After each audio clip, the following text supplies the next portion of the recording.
আয়োজিত 14 নং সাচিলা সরকারি প্রাথমিক বিদ্যালয় প্রাঙ্গণে সাংস্কৃতিক অনুষ্ঠানে উপস্থিত মাননীয় সভাপতি, সহ সভাপতি, বিজ্ঞ বিচারক মণ্ডলী, শ্রদ্ধেয় শিক্ষক শিক্ষিকা মণ্ডলী ও পল্লী থেকে আগত সকল সুধীবৃন্দকে জানাই আমার সুশ্রদ্ধা ও প্রণাম। এখানে উপস্থিত আমার ছোট বড় ভাই ও বোনদের প্রতি রইল আমার আন্তরিক ভালোবাসা ও অভিনন্দন। ইংরেজিতে একটি কথা আছে, what is lotted can not be blotted, অর্থাৎ ভাগ্যের লিখন না যায় খণ্ডন। তাই আমার ভাগ্যে বেঁধেছে 26শে মার্চ তথা বাংলাদেশের স্বাধীনতা দিবস। আজ আমি এখানে দাঁড়িয়েছি বাংলাদেশের স্বাধীনতা দিবস সম্পর্কে 2-4টি কথা বলার জন্য। 1947 সালের ব্রিটিশ শাসনের প্রায় 200 বছরের নাগপাশ কাটিয়ে সৃষ্টি হয় একটি অদ্ভুত রাষ্ট্র পাকিস্তান, যার দুইটি অংশ, একটি পূর্ব পাকিস্তান, অন্যটি পশ্চিম পাকিস্তান। এর মাঝখানে ছিল বিশাল একটি দেশ ভারত। ভাইয়েরা আমার, 1971 সালের 5 মার্চে গণহত্যা হয়েছিল।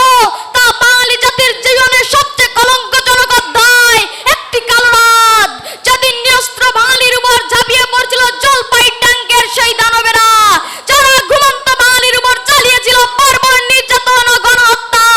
1971 সালে 5 মার্চ জেনারেল ইয়াহিয়া খান তার সাঙ্গপাঙ্গদের নিয়ে আলোচনায় বসেন এবং ওই রাতেই তিনি অপারেশন ব্লিটজের পরিবর্তন করে অপারেশন সার্চলাইটের পরিকল্পনা করেন এবং ঢাকা ত্যাগ করেন। 1971 সালের 5 মার্চ রাত 12টা 30 মিনিটে পাকিস্তানি সেনাবাহিনী ঢাকার পিলখানা, রাজারবাগ পুলিশ লাইন্স ও ইপিআর সদর দপ্তরে আক্রমণ করেন ও 1টা 30 মিনিটে বঙ্গবন্ধুকে গ্রেফতার করা হয়। বঙ্গবন্ধু বলেছিলেন, এ হয়তো আমার শেষ বাণী। বাংলাদেশের জনগণ, আজ থেকে তোমরা স্বাধীন। 1971 26শে মার্চ মেজর জিয়াউর রহমান চট্টগ্রামের কালুরঘাট বেতার কেন্দ্র থেকে স্বাধীনতার ঘোষণা করেন। 27শে মার্চ তারিখে তিনি বঙ্গবন্ধুর পক্ষে আবারও স্বাধীনতার ঘোষণা করেন। 1971 সালের 5 মার্চে গণহত্যা হয়েছিল। তার পিছনে নীল নকশাকারী ছিল জেনারেল ইয়াহিয়া খান ও জেনারেল টিক্কা খান। আরো একজন সমন্বয়কারী ছিলেন পিপলস পার্টির নেতা জুলফিকার আলী ভুট্টো, যিনি 1970 সালের নির্বাচনে শেখ মুজিবুর রহমানের কাছে বিপুল পরিমাণ ভোটে পরাজিত হয়েছিলেন। এই পরাজয়ের গ্লানি থেকে মুক্তি পেতে তিনি জঘন্যতম পরিকল্পনা করেছিলেন।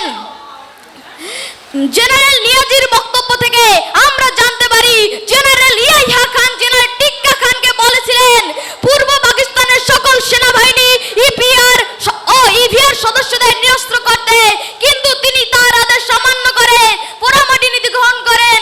তিনি বলেছিলেন, I wanted land only, not the people, অর্থাৎ আমি কোনো মানুষ চাই না, শুধুমাত্র ভূমি চাই। এই পরিকল্পনার আরেকজন সমন্বয়ক মেজর রাও ফরমান আলী বলেছেন, the green land of east Pakistan will be painted red, অর্থাৎ পূর্ব পাকিস্তানের সবুজ ভূমি লাল রং করা হবে। 1971 সালের 25 মার্চ যে গণহত্যা হয়েছিল তা বিশ্বের বুকে জঘন্যতম গণহত্যাগুলোর মধ্যে একটি।